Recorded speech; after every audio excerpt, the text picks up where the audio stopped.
A gente vai falar então sobre o INSS, sobre verbas indenizatórias.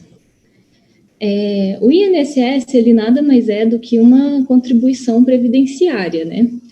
E a mais comum, a mais falada, né, a contribuição patronal, que é 20% sobre a folha de pagamento. Também tem a contribuição de risco de acidente de trabalho, que ela varia de 1% a 3%, e a contribuição de terceiros, que é outras entidades, aquelas que é do SESC, Senai, SESI, ela é de 5,8%. E o que acontece? As contribuições previdenciárias, geralmente o pessoal pega a folha de pagamento e recolhe em cima do valor total. Então, pega lá a folha de pagamento e recolhe 20% em cima dela. Porém, ela é constituída de 2 tipos de receita, que são os rendimentos dos trabalhadores e as verbas indenizatórias. Só que o que acontece? As verbas, essas contribuições, elas não devem incidir sobre as verbas indenizatórias. E quais que são essas verbas indenizatórias?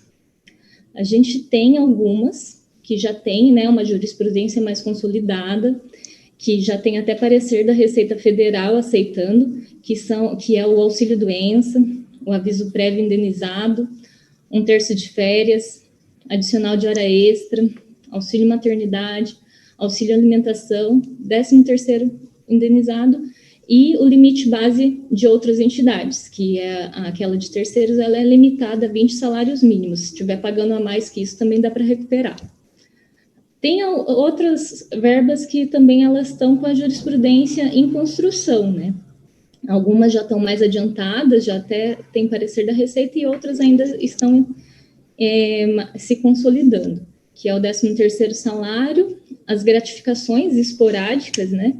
Não pode ser contínua, as diárias de viagem, as férias indenizadas, benefício de alimentação, transporte odontológico e de saúde, adicional noturno e adicional de periculosidade. O descanso semanal remunerado, ele tem poucos ajuizamentos ainda, então ele vai demorar um pouquinho para ser consolidado. Então, o que a gente faz? A gente pega a folha de pagamento da empresa, analisa se ela pagou algumas dessas verbas indenizatórias, se incidiu as contribuições previdenciárias em cima dela. Se incidiu, a gente separa tudo que é indenizatório e o que é remuneratório do empregado. E aí, a gente vê qual que é a diferença do que foi pago e do que deveria ter sido pago, e a gente pede a restituição dos últimos 5 anos, e daqui para frente a empresa passa a pagar certinho.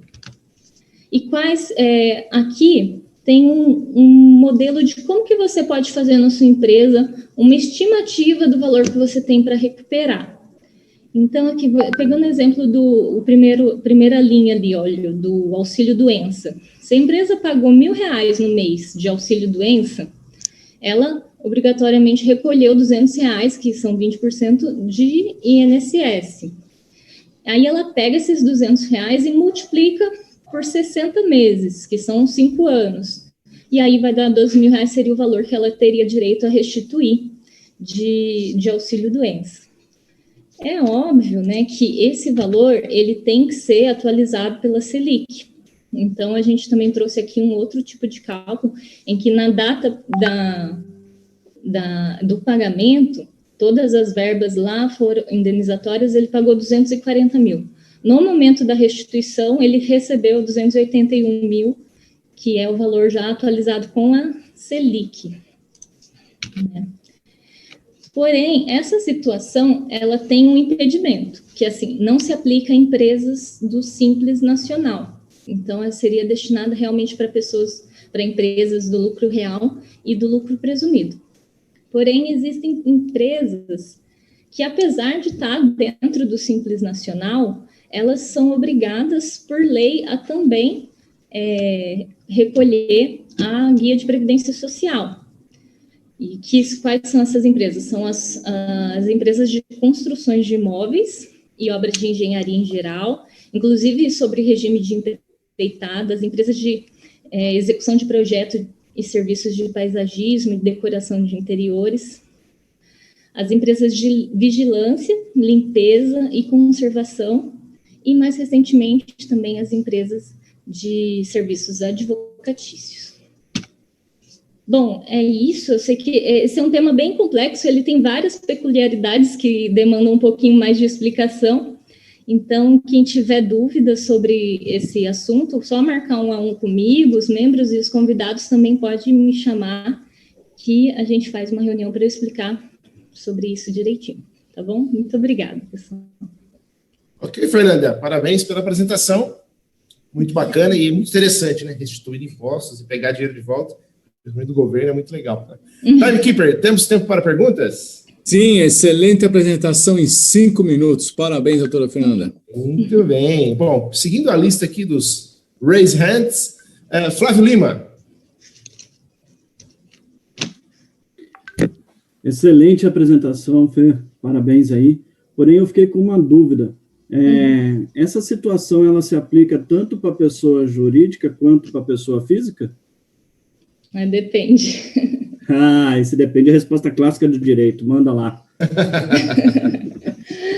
Bom, o que acontece? Para a PJ, é tudo isso que eu já expliquei. Para a pessoa física, o que vai depender do salário dela, quanto que ela recebe.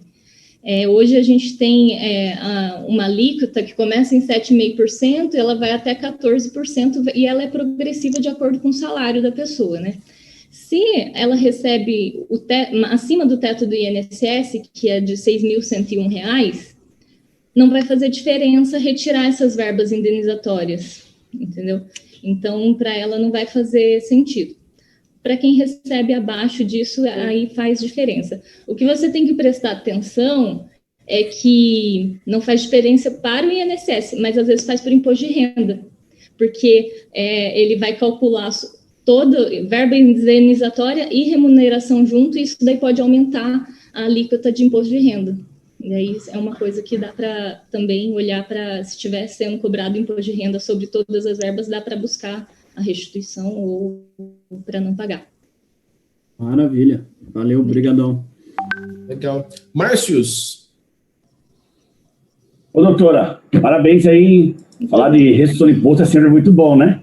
Uhum. Mas tem uma perguntinha aqui. As empresas que a gente serve, às vezes, eles têm um benefício, só que a gente é cadastrado no PAT, né? Então, eles têm um incentivo. Minha pergunta, de tantos benefícios, seria a refeição, a diferença entre os benefícios, e será que a refeição servida no refeitório é realmente a melhor? Eu tenho certeza que a nossa é a melhor, mas... Eu não tenho dúvidas. Então, com o auxílio alimentação, realmente muita gente pergunta. Ele tem 4 tipos, né? Que é a refeição servida no refeitório, que igual a que você serve.